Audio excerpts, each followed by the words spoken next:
Hello नमस्ते बच्चों, कैसे हो आप सब। उम्मीद करता हूं जो आप सब अच्छे ही होंगे। बच्चों, आप लोगों को पता है कि पढ़ाई हमारे लिए कितना इंपॉर्टेंट हो गया है। कुछ बच्चे हमें कमेंट किया करके कि सर हमें इतना कुछ कैसे हम याद करें, ऐसे मतलब इतना बड़ा बड़ा थ्योरम कैसे याद करें। उनके लिए हम कहना चाहेंगे कि प्यारे बच्चों, आप एक बार अपने आप में एक सुदृढ़ रूप से सोच कर देखिए आप क्या है। अपने आप में अपने आप को आप कमजोर मान लिया, इसलिए आप बोल रहे हैं कि थ्योरम को हम कैसे याद करें। थ्योरम कोई याद करने की चीज नहीं है। हम आप लोगों को बार बार समझाते हैं थ्योरम कोई याद करने की चीज नहीं है, उसे समझना पड़ता है। और समझने के लिए आपको ध्यान से समझना देखना होगा, प्रत्येक लेक्चर को देखना होगा, तब आप समझ पाएंगे। हम इतना विश्वास के साथ कहते हैं कि थ्योरम हम इतना तोड़ के बताते हैं, इतना हम तोड़ के बताने का प्रयास करेंगे जो संभवतः आप कभी बोलेंगे नहीं कि हमें सर यह समझ में नहीं आया या हम कैसे इसको याद करें। क्योंकि थ्योरम याद करने की नहीं, समझने की चीज है, पर आप लोग समझेंगे कब ये हमें नहीं पता चल रहा है।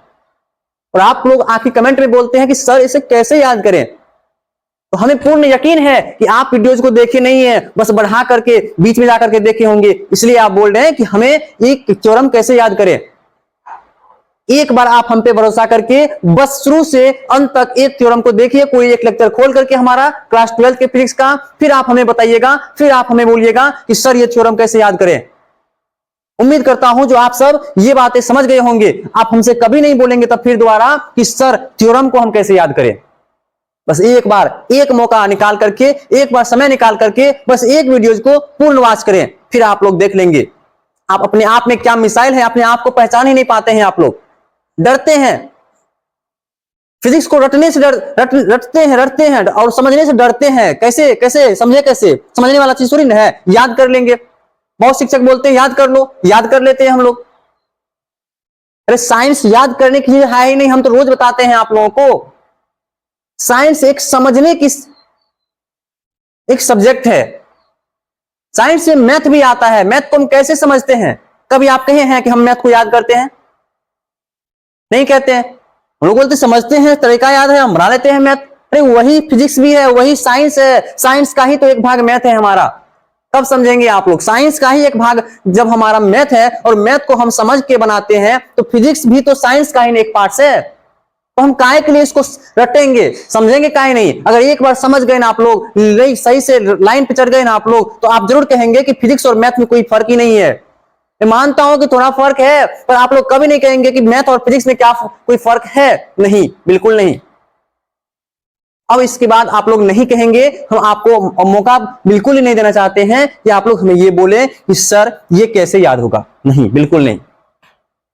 बच्चों, ज्यादा गुस्सा हुआ हो तो माफी चाहूंगा, पर हम आपसे बस इतना कहना चाहते थे कि बस एक बार आप इसको फुली वॉच कीजिए, फिर उसके बाद पता चल जाएगा आप लोगों को कि आप लोग जो है पढ़ने जो वाले हैं, ये किस प्रकार से हम इसको तोड़ते हैं। आपके एक वीडियोज के पीछे हमारी काफी मेहनत होती है, हम काफी मेहनत करते हैं एक वीडियोज पर।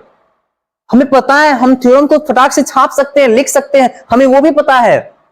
हमें प्रत्येक थ्योरम पता है, हम सारे थ्योरम बना सकते हैं आपके सामने, फुली बना सकते हैं, भर दिन बनाते रहे फिर भी हम नहीं रुकेंगे। तो बच्चों इससे तो होगा नहीं ना। हम क्या बना रहे हैं ये मैटर नहीं करता है, हम आप लोगों को क्या दे रहे हैं और क्या देंगे ये मैटर करता है। सही सुना आपने। इसलिए हम क्या करते हैं, उस थ्योरम पे काफी मेहनत करते हैं, लिखते हैं उसको, 5-5 बार लिखते हैं उसको, 10-10 बार पढ़ते हैं, 10-10 बार समझते हैं उसको कि हम इसे कैसे तोड़े, कैसे इसको हम जो है बच्चों को समझाएं, ताकि बच्चे हमें दोबारा ये ना बोले कि सर हमें ये थ्योरम याद नहीं होता है। इतना हम मेहनत करते हैं आप लोगों के लिए। एक वीडियो को शूट करने में, टोटली वीडियो को अपलोड करने तक में, एक वीडियो में हमारा तकरीबन 3 से 4 घंटा, 4.5 घंटा का टाइम लगता है। तो इतना आप लोगों के लिए हम करते हैं, तो आपका भी फर्ज बनता है हमारे इस चैनल को जहां तक हो सके सब्सक्राइब कर, इन्हें सपोर्ट करवाएं, दूर दूर तक भेजें इन्हें। जिनको अच्छे लगे तो वो हमारे चैनल को जरूर ही सब्सक्राइब कर लेंगे, इतना मुझे यकीन है। प्यारे बच्चों, अब आपका समय नहीं लूंगा, अब आपका समय ये थ्योरम लेने वाला है। चलिए हम लोग देखते हैं थ्योरम को क्या कहता है। गॉस प्रमेय की सहायता से, गॉस प्रमेय की सहायता से कूलम्ब के नियम को अब की बार हमें सत्यापित करना है। गॉस प्रमेय की सहायता से कूलम्ब के नियम को हमें अब की बार सत्यापित करना है।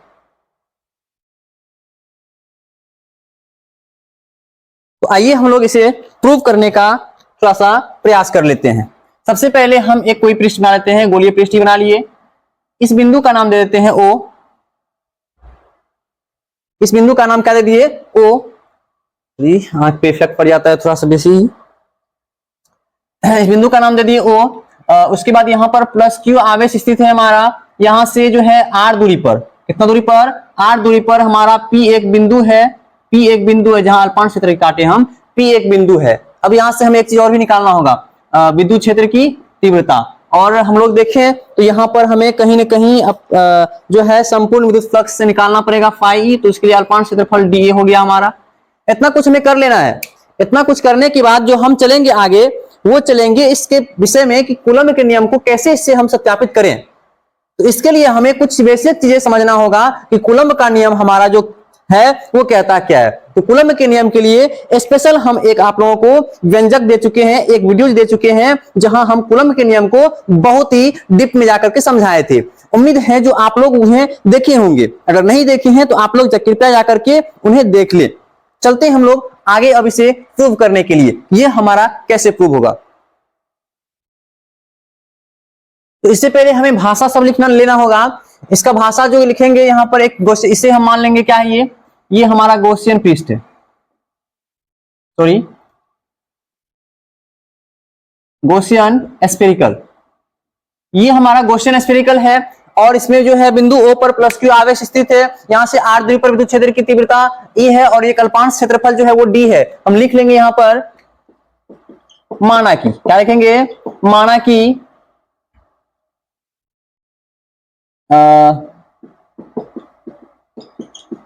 गोलाकार गॉसियन पृष्ठ के केंद्र बिंदु, केंद्र बिंदु क्या है? O है, जहां जिस पर प्लस Q आवेश स्थित है। देखिए कूलम्ब के नियम के लिए दो आवेश चाहिए हमें। मान लीजिए यहां पर एक और आवेश है हमारा Q0 प्लस Q0, कोई दिक्कत नहीं, Q0 या Q0 ही बोले, प्लस नहीं लगाएंगे तो चल सकता है, Q0 है। क्या लिखे यहाँ पर? जिस पर प्लस Q आवेश जो है हमारा स्थित है। स्थित है कि नहीं है? स्थित है। अब उसके बाद हम लोग क्या करेंगे, अब आप लोग देखें, फिर उसके बाद लिखेंगे बिंदु O से R दूरी पर विद्युत क्षेत्र की तीव्रता, विद्युत क्षेत्र की तीव्रता E एवं अल्पांश भाग क्या है हमारा? अल्पांश भाग dA है। इतना कुछ लिखना है। लिखने का तो हम बहुत कुछ लिख सकते हैं, पर इतना फिलहाल कुछ से कम इतना लिख लेना है हमें। अब हम क्या करेंगे? अब हम इसके बाद क्या करने वाले हैं? अब हम करने वाले हैं P बिंदु पर जो है संपूर्ण विद्युत फ्लक्स की जानकारी हम लोग निकालने वाले हैं कि वहां जो संपूर्ण विद्युत फ्लक्स होने वाली है हमारा, वो हमारा कितना होगा। तो आप लोग हमें बताएं वहां जो विद्युत फ्लक्स होगा, उससे पहले गॉस के प्रमेय से अगर हम इसका निकालें, क्या बोलते हैं इसको, फॉर्मूला, तो क्या होगा फ्लक्स का? तो Q/ε0 होगा। तो ठीक है, पहले हम जो है पहले काम करते हैं, ठीक, क्या किए, विद्युत फ्लक्स निकालते हैं। तो इंटीग्रेशन में लगाएंगे d फाई ई। अब आप लोग कहेंगे कि इंटीग्रेशन काहे के लिए लगाए हैं? तो कोनो बात नहीं है, इंटीग्रेशन इसलिए लगाए हैं, दर्पण नहीं है, इसलिए लगाए हैं क्योंकि संपूर्ण कह रहा है, संपूर्ण के लिए हम इंटीग्रेशन का प्रयोग करते ही हैं। हाँ, और इंटीग्रेशन है तो डी लगभग करेगा, वहां पे अल्पांश भाग है वैसे भी डी लगेगा यहाँ पर बराबर। अब इंटीग्रेशन क्या हो जाएगा? E D A. कोई दिक्कत?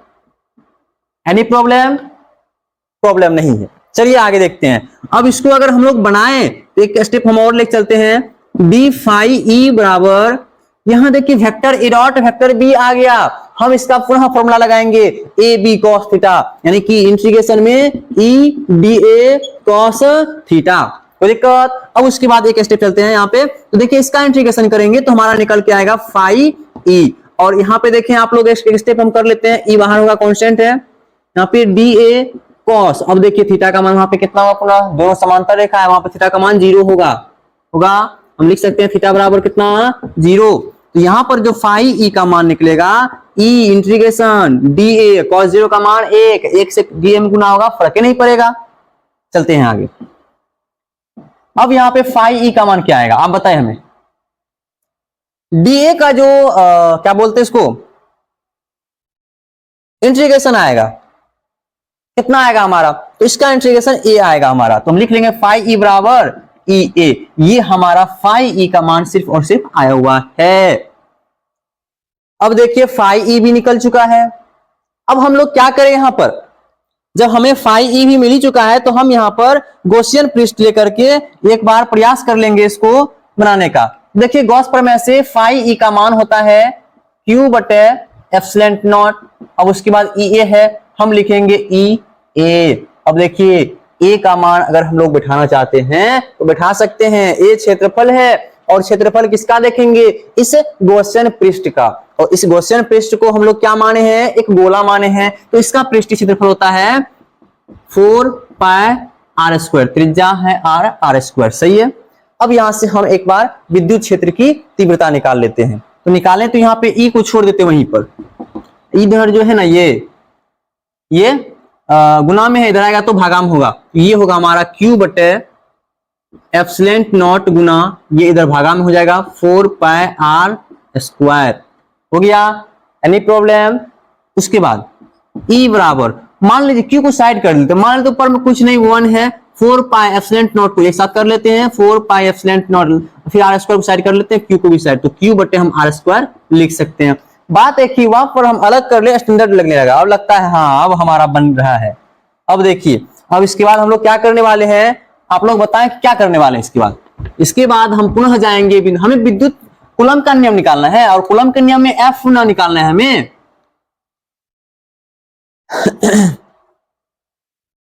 तो चलिए निकाल लेते हैं थोड़ा सा।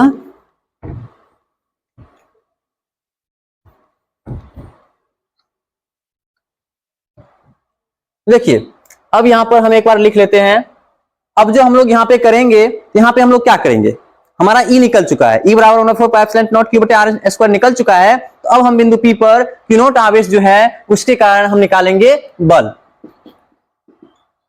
बिंदु पी पर प्लस क्यू नॉट आवेश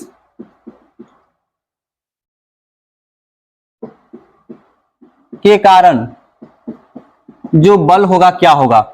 तो अब आप लोग देखें वहां पे विद्युत क्षेत्र की तीव्रता ई है और ई का फॉर्मूला होता है ई बराबर एफ बटे क्यू नॉट। यानी विद्युत क्षेत्र की तीव्रता क्या कहता है, किसी परीक्षण, कोई भी परीक्षण आवेश जो है उस पर जो बल लग रहा है वो बल और उसी आवेश के अनुपात को क्या कहते हैं, विद्युत क्षेत्र की तीव्रता। ई बराबर एफ बाय क्यू नॉट होता है या क्यू होता है, तो हम एफ का निकालेंगे तो ई क्यू नॉट हो जाएगा। होगा या नहीं होगा, होगा। तो हम लिख लेंगे यहां पर एफ बराबर ई क्यू नॉट। हमें उम्मीद है जो आप लोग इतना बातें समझ गए होंगे। अब क्या करें, इसको मानना है, इसको मान लेते इक्वेशन फर्स्ट, इसको मान लेते इक्वेशन सेकंड। अब देखिए अब इक्वेशन फर्स्ट नहीं सेकंड में ई का मान ई क्यू नॉट है और ई का मान हमें निकल चुका है पहले। तो हम लिखेंगे यहां पर पुनः क्या लिखेंगे, putting the value of equation, putting the value of equation first, यानी कि समीकरण एक का मान कहां रखेंगे, इन इक्वेशन सेकंड। कूलम के नियम में हमारा एफ बल का फॉर्मूला निकलता है और बल निकालने वाले हैं हम। तो यहां पे लिखेंगे इसका मान उठा के इसमें पटकना है ना, तो इसको एक बार लिख लेंगे। तो एफ बराबर लिखेंगे यहां पर ई क्यू नॉट, हो गया। अब उसके बाद देखिए एफ बराबर ई का मान समीकरण एक में कितना था, तो ये था 1/4 pi epsilon not Guna Q बटे आर स्क्वायर, उसके बाद गुना में यहां पे और है क्या, क्यू नॉट, हो चुका है। अब इसको एक बार हम लिख लेते हैं ऐसे 1/4 pi epsilon not Guna Q not है तो इसको लिख लेते हैं क्यू नॉट बाय में आर स्क्वायर, ये हमारा निकला। यानी तो इसी को हम लिख सकते हैं ऐसे एफ बराबर, देखिए 1/4 पाई एप्सिलॉन नॉट जो है हमारा, ये कांस्टेंट है, इसको के बोलते हैं, तो ये हो जाएगा के क्यू नॉट बाय में क्या हो जाएगा आर स्क्वायर। जब इतना कुछ बताइए दिए हैं तो थोड़ा सा यहाँ पे और भी चर्चा कर ही लेते हैं। तुम्हारा आपका तो व्यंजक प्रूव हो चुका है, अपना काम कर देते हैं थोड़ा सा। देखिए व्यंजक प्रूव हो चुका है, तो गॉस का कूलम का जो नियम था हमारा, कूलम का जो लॉ था हमारा, वो लॉ क्या कहता है? वो कहता है कि मतलब इसका नियम जो दिया गया है वो आवेश के लिए दिया गया है। किसके लिए दिया गया है? आवेश के लिए, यानी कि चार्ज के लिए। आवेश क्या गो है? दो गो है, एक है हमारा नेगेटिव और एक है हमारा पॉजिटिव। एक है नेगेटिव, एक है पॉजिटिव, एक है माइनस चार्ज, एक है प्लस चार्ज। ये हमारे कूलम्ब के नियम में आवेश के लिए दिया गया है नियम इसका। उसमें क्या कहता है? उसमें क्या कहता है कि जो समान आवेश होता है वो एक दूसरे को प्रतिकर्षित करता है। क्या करता है? प्रतिकर्षित करता है। क्या करता है? ये दोनों प्रतिकर्षित करता है। लेकिन अगर दो असमान आवेश रहे तो ये एक दूसरे को करेगा कौन चीज? आकर्षित। या माइनस प्लस रहे फिर भी तो ये करेगा एक दूसरे को आकर्षित। तो इसका नियम कहता है जो आकर्षण या प्रतिकर्षण का बल होता है वह बल, आकर्षण या प्रतिकर्षण का जो बल है वह बल उस आवेश के गुणनफल का सीधा समानुपाती होता है। उस आवेश के गुणनफल का सीधा समानुपाती होता है एवं उस उनके बीच की दूरी के वर्ग का व्युत्क्रमानुपाती होता है। तो मान के चलिए कि यहां पर जो दो आवेश है हमारा, एक है Q और एक है Q0, जो मान के चले थे अभी, तो ये दोनों आवेश के समानुपाती होगा बल। तो F समानुपाती हो जाएगा Q0।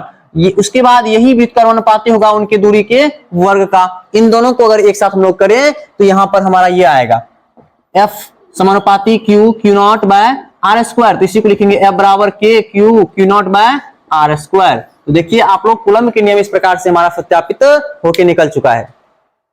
उम्मीद है जो आप लोगों को ये तमाम बातें समझ में आई होगी। आप लोगों को तो ये वो समझाया पहले वाला है, ये मतलब यही कूलम्ब की नहीं नियम था। तो आप लोगों को काम इतना ही करना है यहाँ पे, बस वो बेसिक हो गया आप लोगों के समझने के लिए। तो हम चाहेंगे कि अब क्लास को यहीं पे खत्म करें और मिलते हैं अगले वीडियोज में एक मोस्ट वीवीआई थ्योरम लेकर के पुनः। तो खत्म करते हैं अभी फिलहाल इस क्लास को यहीं पे। धन्यवाद। जय हिंद, जय भारत।